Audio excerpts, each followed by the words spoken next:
Hi friends, आज हम पढ़ेंगे बिहार बोर्ड के क्लास 8 के इंग्लिश बुक में से चैप्टर 8 को। तो चैप्टर का नाम है मेजर फॉर मेजर। तो सबसे पहले हम ये समझेंगे कि इसका क्या मतलब होता है। तो मेजर फॉर मेजर का मतलब होता है जैसे को तैसा। तो ये जैसे को तैसा चैप्टर का नाम क्यों रखा गया है, इसके बारे में जानने के लिए हमें पूरे चैप्टर को पढ़ना पड़ेगा। तो आइए पढ़ते हैं। Krishna Deva Raya was known for his patroness of poets and scholars. कहने का मतलब कृष्ण देव राय जो थे वे पोएट्स एंड स्कॉलर्स, पोएट्स का मतलब होता है कवि और स्कॉलर्स का मतलब होता है विद्वान। कवियों और विद्वानों के पेट्रोनेस के लिए जाने जाते थे, और पेट्रोनेस का मतलब होता है संरक्षण या मदद। कृष्ण देव राय कवियों और विद्वानों के संरक्षण या उन्हें बचाए रखने के लिए जाने जाते थे। He was equally fond of fine arts. वे जितने कवियों और विद्वानों के संरक्षण के लिए यानी उनकी मदद के लिए जाने जाते थे, उतने ही शौकीन थे चित्रकला के। Once he came to know about a brilliant artist. एक बार उन्हें एक ब्रिलियंट आर्टिस्ट के बारे में पता चलता है। Came to know का मतलब पता चलना। ब्रिलियंट आर्टिस्ट का मतलब होता है प्रतिभावान कलाकार। नेम्ड राजा वर्मा, जिसका नाम था राजा Verma. He invited him to the court and asked him to draw his portrait. तो उन्होंने उसे अपने दरबार में बुलाया और अपनी पोर्ट्रेट बनाने को कहा। पोर्ट्रेट का मतलब होता है चित्र या तस्वीर बनाने को कहा।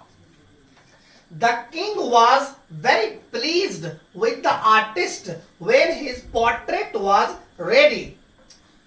किंग जो थे बहुत प्लीज्ड होते हैं। प्लीज का मतलब होता है खुश हुए कलाकार से जब उनका तस्वीर बनके तैयार हो जाता है।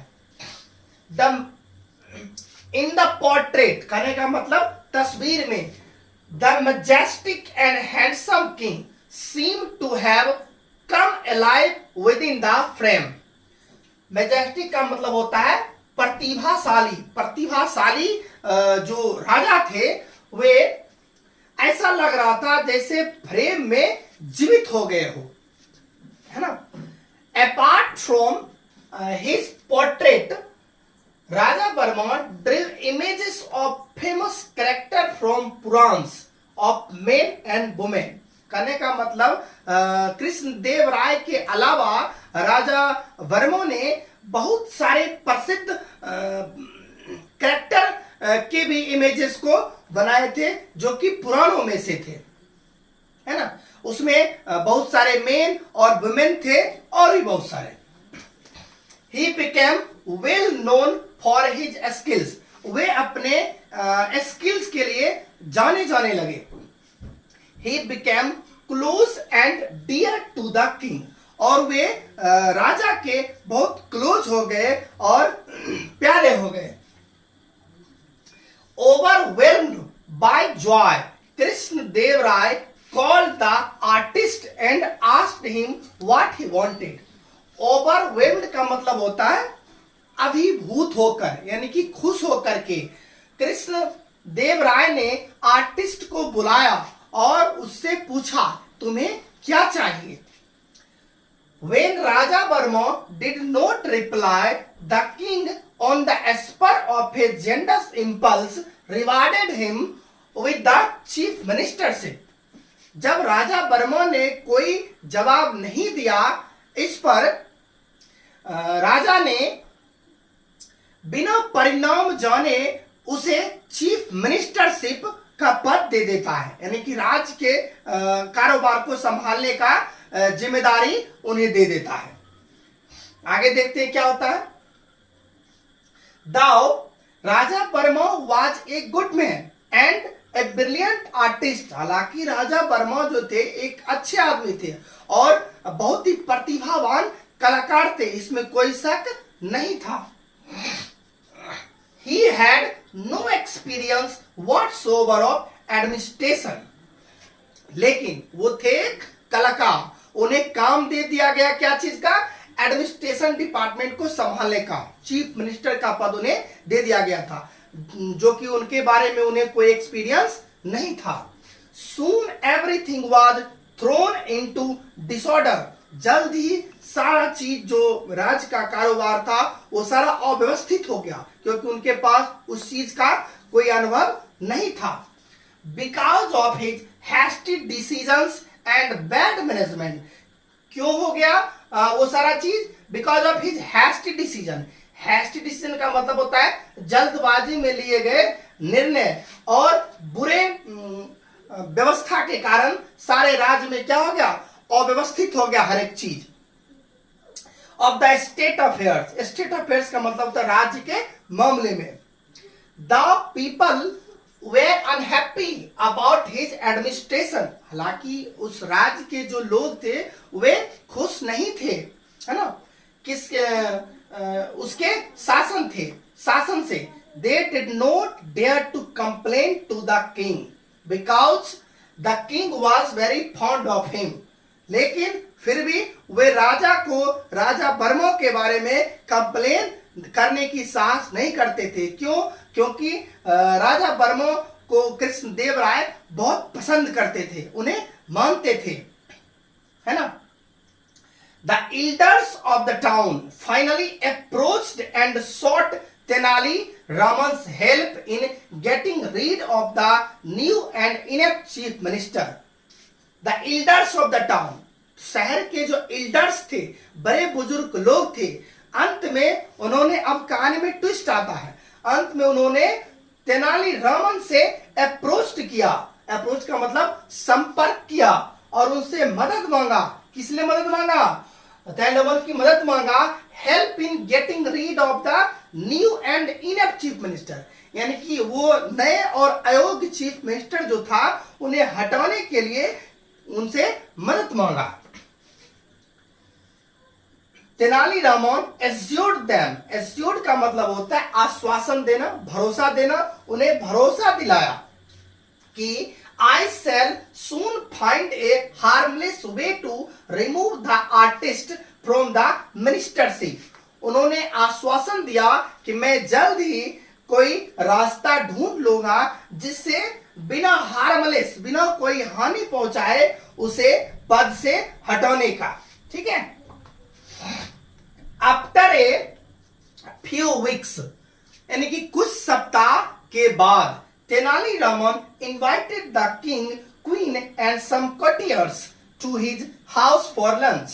यानी कि कुछ सप्ताह के बाद तेनाली रामन ने राजा को, रानी को और सम courtiers का मतलब होता है दरबारी को अपने घर पर लंच के लिए इनवाइट करते हैं. ठीक है. मीनवाइल का मतलब होता है इसी दौरान. He found a very good carpenter and put him on the job of preparing a grand feast for the king. उसी बीच उन्हें एक बहुत ही अच्छे कारपेंटर से मुलाकात होती है और उसे वो क्या करते हैं? राजा के लिए भोज बनाने के लिए उन्हें जॉब पर रख लेते हैं. ठीक है. The king and other sat for lunch. राजा और भी उनके जो दरबारी थे लंच के लिए बैठते हैं. And at Tenali Raman order the carpenter, और तेनाली रामन कारपेंटर को ऑर्डर देते हैं बिगेन सर्विंग देम, उन्हें खिलाने के लिए. As soon as they put the first morsel of food in mouth, यानी कि जैसे ही first morsel of food, first morsel of food का मतलब होता है भोजन का पहला निवाला. जैसे ही भोजन का पहला निवाला लिया, the people began to request for water again and again. लोग पानी पानी चिल्लाने लगते हैं, पानी मांगने लगते हैं. क्यों? कि भोजन बहुत तीखा था, है ना.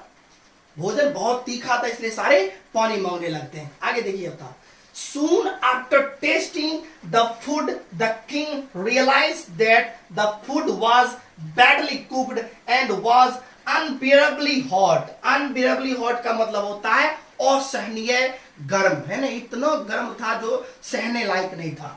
राजा ने भी जैसे ही भोजन चखा, उन्हें भी शीघ्र ही पता चल गया कि भोजन जो है बहुत बैडली बनाया गया, बहुत गंदे तरीके से बनाया गया। उसमें मसाला का पता ही नहीं है, टेस्ट बिल्कुल बेकार है, बहुत ज्यादा तीखा था। अब होना तो था ही ऐसा, क्योंकि भोजन किसे बनाने के लिए दिया गया था? कारपेंटर को। कारपेंटर को भोजन बनाने तो आता नहीं, वो उस फील्ड में तो माहिर था नहीं, क्योंकि वो कारपेंटर था, वो कुक तो था ही नहीं। आगे देखिए क्या होता है। He was angry, और राजा जो है गुस्से हो जाते हैं और कहते हैं, Raman, who has cooked this food? Raman, ये भोजन किसने बनाया है? Do you want all to suffer and die by eating this horrible food? Horrible food का मतलब होता है खराब भोजन। रमन, ये भोजन किसने बनाया है? क्या तुम चाहते हो ये भोजन खा करके सारे मर जाए? ऐसा तुम चाहते हो, है ना? अब देखिए आगे क्या होता है। इन हिज यूजुअल हम्बल वे, यानी कि तेनालीरामन के बारे में। Tenali Raman said, I beg you majesty forgiveness. हमेशा की तरह तेनालीरामन कोई भी बात बिना लड़े झगड़े किसी से भी अपनी बात मनवा लेते थे, है ना। बहुत ही विनम्र तरीके से कहते हैं, हुजूर मैं माफी चाहता हूं, और इतना कह करके क्या करते हैं? Then showed carpenter to the king. वो कारपेंटर को राजा के सामने पेश करते हैं, उसे दिखा देते हैं और कहते हैं ये भोजन इसी ने बनाया है। आगे देखिए क्या होता है।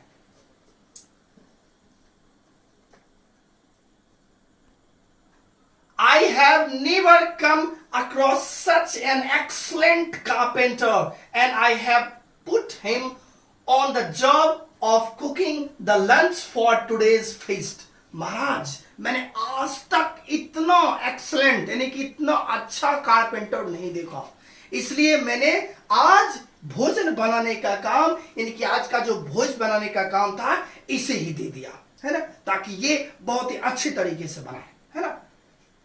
The king began laughing loudly. अब राजा जैसे ये बात सुनते जोर जोर से, लाउडली मतलब जोर जोर से हंसने लगते हैं, है ना। Have you lost all sense, Raman? Have you lost all sense का मतलब होता है क्या तुमने अपनी समझ खो दी है? रमन को कहा, क्या रमन को राजा ने कहा, क्या तुमने अपनी समझदारी खो दी है? तुम्हारी समझ को क्या हुआ, है ना।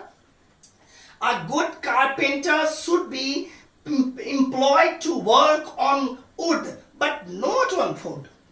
कहने का मतलब एक कारपेंटर को उसको लकड़ी पे काम करने को दिया जाता है, वो लकड़ी का काम करता है, नॉट ऑन फूड, भोजन बनाने का नहीं, और भोजन बनाने का काम नहीं देना चाहिए था, है ना। आगे देखिए, how did you get this funny idea? तुम्हें ये फनी आइडिया कैसे आया? Tenali Raman asked the king.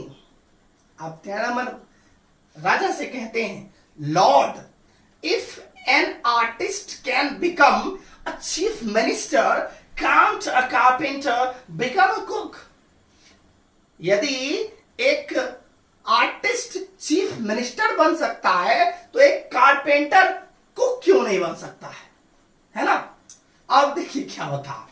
The king at once का मतलब होता है तुरंत। The king at once understood that Tenali got a carpenter to cook the food to make him realize his error in making Raja Barma the chief minister. At once राजा जो थे तुरंत समझ गए कि तेनालीरामन ने ये सारा काम क्यों किया, ऐसा क्यों किया, कारपेंटर को भोजन बनाने का काम क्यों दिया। सारी बात उन्हें अपनी गलती को एहसास दिलाने के लिए किया, उन्हें तुरंत समझ में आ गया। अब देखिए, the king was saved from the embarrassment. Embarrassment का मतलब होता है शर्मिंदगी, है ना। अब देखिए क्या होता है, राजा जो थे शर्मिंदगी से भी बच गए। क्यों? क्योंकि राजा जो थे, राजा बर्मा को बहुत उनसे लगाव था, उन्हें बहुत मानते थे, और उन्हें उनसे भी ये बच जाते हैं। क्यों? आगे देखिए क्यों बच जाते हैं। Embarrassment of removing Raja Varma from the post, यानी कि राजा वर्मा को पोस्ट से भी खुद उन्हें नहीं हटाना पड़ा, क्योंकि उन्हें जब पता चला कि इस तरह की बातें वहां पर हुई है तो उन्होंने खुद क्या कर दिया, from the post.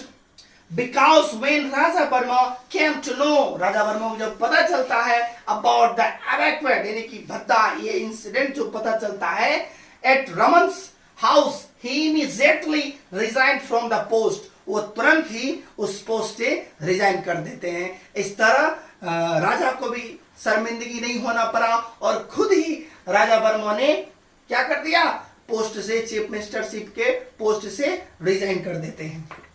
Letter Raja Varma told Tenaliraman that, बाद में, लेटर का मतलब बाद में, खुद राजा वर्मा ने तेनालीरामन से जाकर के कहा, he was happy to remain an artist, है ना, he was happy to remain an artist, खुद जाकर के कहते हैं तेनालीरामन से कि मैं एक आर्टिस्ट में ही बना रहना चाहता हूं, इसी में मेरी खुशी है। तो अब हमें इस कहानी से क्या सीखने को मिलता है? हमें इस कहानी से, तेनालीरामन से सीखने को यह मिलता है कि हमें लड़ना झगड़ना किसी से नहीं चाहिए, अपनी बात को बहुत ही विनम्रता से, बुद्धि के साथ रखना चाहिए। लड़ने झगड़ने से उसका कोई समाधान नहीं होता है, बुद्धि से भी काम लिया जा सकता है। Thank you for watching.